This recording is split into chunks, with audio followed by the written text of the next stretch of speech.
आप सब कैंसर की बीमारी से तो वाकिफ होंगे। आज उसका इलाज पॉसिबल है, लेकिन एक वक्त था जब उसका ट्रीटमेंट पॉसिबल नहीं था। लोग कैंसर की बीमारी से दूर भागते थे।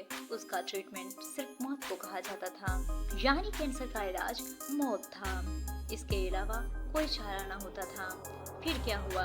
वक्त आया कि जब इसका इलाज भी मिल गया, और इलाज देने वाला कोई और नहीं, एक लड़की थी जिसका नाम मैरी क्यूरी था।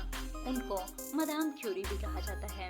साइंस की दुनिया में कदम रखने वाली ये लड़की एक बहुत ही गरीब खानदान से ताल्लुक रखती थी। ये एक ऐसी लड़की थी जिसका इस दुनिया में कोई नहीं था, लावारिस थी। जिन्होंने इसकी परवरिश की वो भी बहुत गरीब थे। बिलाखिर ये आस्ता आस्ता बड़ी हुई और तालीम हासिल करना इसने शुरू कर दिया। साइंसेस में इनका बहुत ज्यादा इंटरेस्ट था। साथ साथ ट्यूशंस भी पढ़ाया करती थी। एक दफा का जिक्र है कि मैडम क्यूरी एक घर में होम ट्यूशन पढ़ाया करती थी। उस दौर में भी होम ट्यूशन का रिवाज हुआ करता था। जहाँ मदाम क्यूरी ट्यूशन पढ़ाया करती थी वो घर इंतहाई अमीर था, और उधर ही मदाम क्यूरी को वहाँ के एक नौजवान लड़के से मोहब्बत हो गई। वो नौजवान लड़का और मदाम क्यूरी दोनों मोहब्बत के बंधन में बंध गए और शादी करना चाहते थे। इस बात का इल्म जब उस बड़े घराने की औरत को हुआ जो उस लड़के की माँ थी, तो उसने मदाम क्यूरी को हाल में बुलाया और अपने घर के सभी नौकर चाकरों को इकट्ठा करके जोरदार तालियां बजाकर हंसते हुए कहा कि देखो, ये लड़की, ये 2 टके की लड़की हमारे घर की बहू बनना चाहती है। बात ऐसी थी कि मदाम क्यूरी का दिल चाह रहा था कि या तो वो जमीन में गड़ जाए या उनसे आसमान उठा ले। शर्मिंदगी से मदाम क्यूरी की निगाहें झुकी रहीं। उसके बाद मदाम क्यूरी वहाँ से निकल गई और तालीम में इस कदर मसरूफ हो गई कि उन्होंने पीछे मुड़कर ना देखा। मदाम क्यूरी पीएचडी जब कर रही थी तो उसी वक्त उन्होंने मैरी क्यूरी नामी शख्स से शादी कर ली। मैरी क्यूरी भी एक गरीब साइंसदान था, जैसे ही मैरी क्यूरी थी। इन दोनों ने शादी के बाद एक दूसरे के साथ काम करना शुरू कर दिया। दिन रात मेहनतें की। शादी से पहले की जिंदगी भी मदाम क्यूरी की कुछ बेहतर न थी। सर्दियों के दिनों में आप सब जानते हैं कि पोलैंड में बर्फबारी होती है, बेहद ठंड होती है। मदाम क्यूरी इस कदर करीब थी, उन्होंने ये बयान किया था कि वो अक्सर औकात जब सोती थी फर्श पर तो अपने कपड़े उतार कर नीचे बिछाती थी। अपने ऊपर सर्दी से बचाव के लिए कपड़े रखती थी बाकी के, और किताबें रखती थी। जब इससे भी गुजारा ना होता था तो जो कमरे में मौजूद फर्नीचर होता था उसको भी अपने ऊपर रखकर सोया करती थी। मतलब इतनी गुर्बत में उन्होंने काम करना शुरू किया। जब वो शादी हो गई इन दोनों की, एक दूसरे के साथ वो हंसी खुशी रहने लगे और मेहनत से काम करने लगे।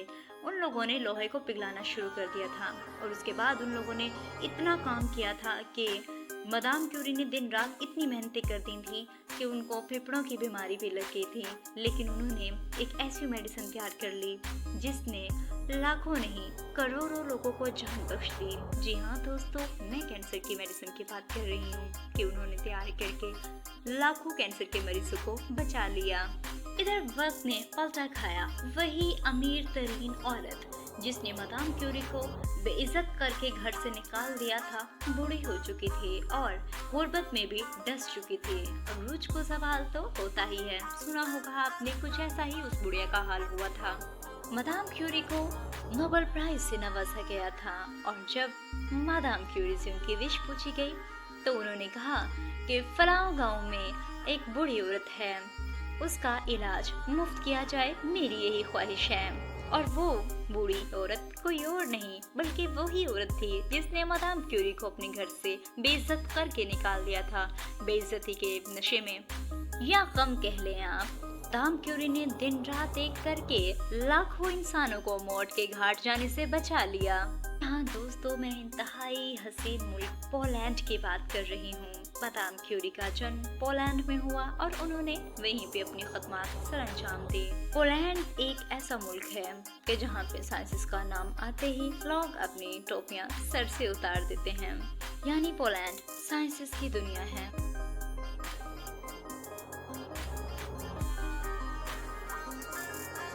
Hey guys, today we are having a travel of Poland.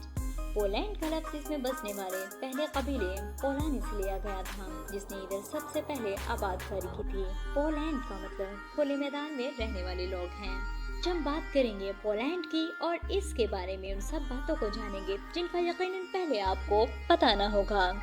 ये एक ऐसा मुल्क है जिस पर आज तक किसी भी मुल्क ने मुकम्मल तौर पर कब्जा नहीं किया। मतलब अगर किसी मुल्क ने इस पे कब्जा किया है तो वो सिर्फ इसके कुछ इलाकों पे या कुछ हिस्से पे, इसको मुकम्मल तौर पर आज तक किसी ने भी अपने कब्जे में नहीं लिया। 14 अप्रैल 1966 में पोलैंड में एक मसीही सल्तनत की बुनियाद रखी गई थी। 18 अप्रैल 1025 ईस्वी को पोलैंड का वजूद कायम हुआ। इसमें कुछ छोटी छोटी रियासतों ने पोलैंड के साथ इश्तराक किया था।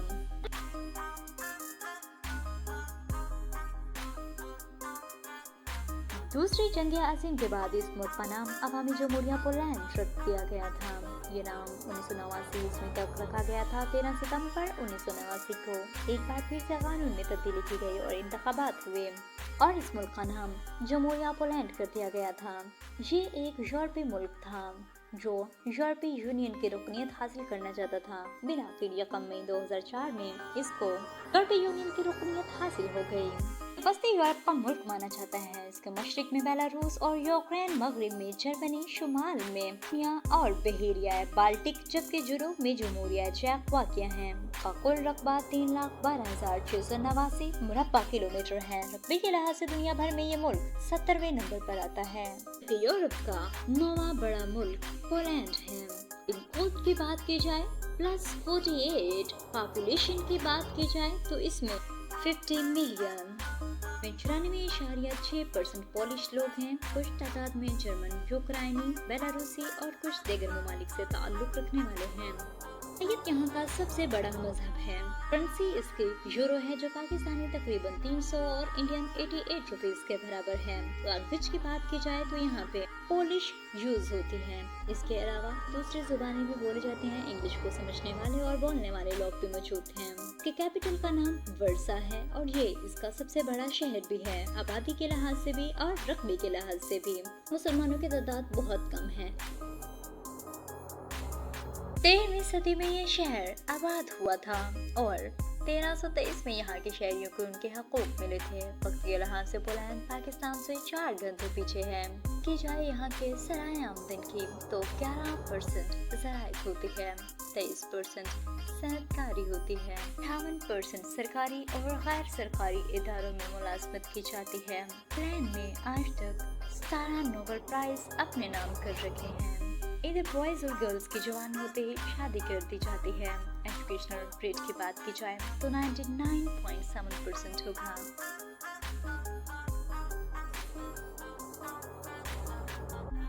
दोस्तों, ये बात मैं आप लोगों को पहले ही बता चुकी हूँ कि इस पे कभी भी किसी भी मुल्क ने मुकम्मल तौर पर कब्जा नहीं किया। अलबत्ता इसकी छोटी मोटी रियासतों पर कब्जा कर लिया जाता था।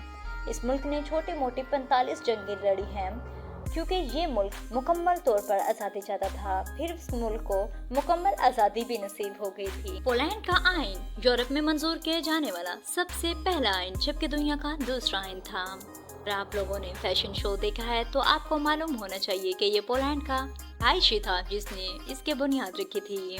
अंबर एक्सपोर्ट करने में दुनिया में पहले नंबर पर आता है। अंबर कीमती जवाहरात में से एक जौहर है। पोलैंड के बारे में मशहूर है कि यहाँ के शहरी सबसे ज्यादा ताकतवर होते हैं। पोलैंड ने दुनिया में सबसे ज्यादा वर्ल्ड स्ट्रॉन्गेस्ट मैन टाइटल अपने नाम कर रखे हैं। इनके लोग 11 नवंबर को अपनी आज़ादी का दिन बनाते हैं। बात की जाए इसके खेलों की, फुटबॉल और बास्केटबॉल इसकी सबसे मकबूल खेले हैं, जबकि दूसरों खेलों में ice hockey, volleyball and handball भी अहम हैं। फैशन में पोलैंड का एक अपना ही नाम है। ये दुनिया में टॉप की लिस्ट में आता है। फैशन की बात करें तो इसमें तारीख़ और मुकामात बेशुमार हैं और ये अपनी तारीख को महफूज रखते हैं, अपनी तारीख को बहुत ज़्यादा मानते हैं। बात की जाए पोलैंड में अगर आप आते हैं तो आपको क्या बेनिफिट्स मिल सकते हैं as a student, as a worker. तो आप यहाँ पे आते हैं तो आपको बेशुमार फ़ायदे मिल सकते हैं। Number 1, Schengen country. सबसे पहले तो आप अपने दिमाग में एक बात बिठा लें कि कोई भी एशियन कंट्री हो, आप एक कंट्री में जाएं तो 27 कंट्रीज में मतलब आप ट्रैवल कर सकते हैं by train. So Schengen country है पोलैंड, आप यहाँ पे 26 कंट्रीज में बाय ट्रेन ट्रैवल कर सकते हैं। और 27 वाला कंट्री तो ये खुद हो जाएगा। आप ना सिर्फ वहाँ पे ट्रैवल कर सकते हैं बल्कि वहाँ पे जाके जॉब्स कर सकते हैं, स्टडीज कर सकते हैं, अपने आप को सेटल आउट कर सकते हैं। Number 2, less budget. अगर बात की जाए अदर यूरोपियन कंट्रीज की तो वहाँ पे आपको आने में एजेंट्स बहुत ज़्यादा पैसे ले लेते हैं, जबकि पोलैंड के में अगर आप आते हैं तो आपसे बहुत ज़्यादा पैसे नहीं लिए जाते बल्कि आपको कम पैसों में ही यहाँ पे लाया जाता है। Number 3, low costs. अगर बात की जाए कॉस्ट ऑफ लिविंग की पोलैंड में तो वो लो पड़ जाते हैं as compare to the other European countries, मतलब आप यहाँ पे कम महंगाई को फेस करते हैं। Number 4, scholarships. स्टूडेंट्स यहाँ पे स्कॉलरशिप्स बेहद मिलती हैं और अगर आप फिजिक्स के स्टूडेंट्स हैं तो पोलैंड में लाजमी आए। फिजिक्स का यहाँ पे इतना ट्रेंड है, बेशुमार है। साइंसेस के स्टूडेंट्स हैं, आप यहाँ पे लाजमी आए। इंतहाई ज़्यादा फायदे मिलते हैं, आप लोगों को स्कॉलरशिप्स मिलते हैं, फुली फंडेड स्कॉलरशिप्स भी पोलैंड में आपको मिलते हैं। Number 5, part time job. यहाँ पे स्टूडेंट्स जो आते हैं चाहे वो स्कॉलरशिप्स पे हों चाहे वो वैसे ही आए, आप लोग यहाँ पे पार्ट टाइम जॉब्स कर सकते हैं और मंथली अच्छे खासे अमाउंट्स क्रिएट कर सकते हैं। तकरीबन यहाँ पे स्टूडेंट्स अगर आते हैं तो तकरीबन वो 5 से 12 लाख तक रुपीस भी जनरेट कर सकते हैं। Number 6, high qualified degree.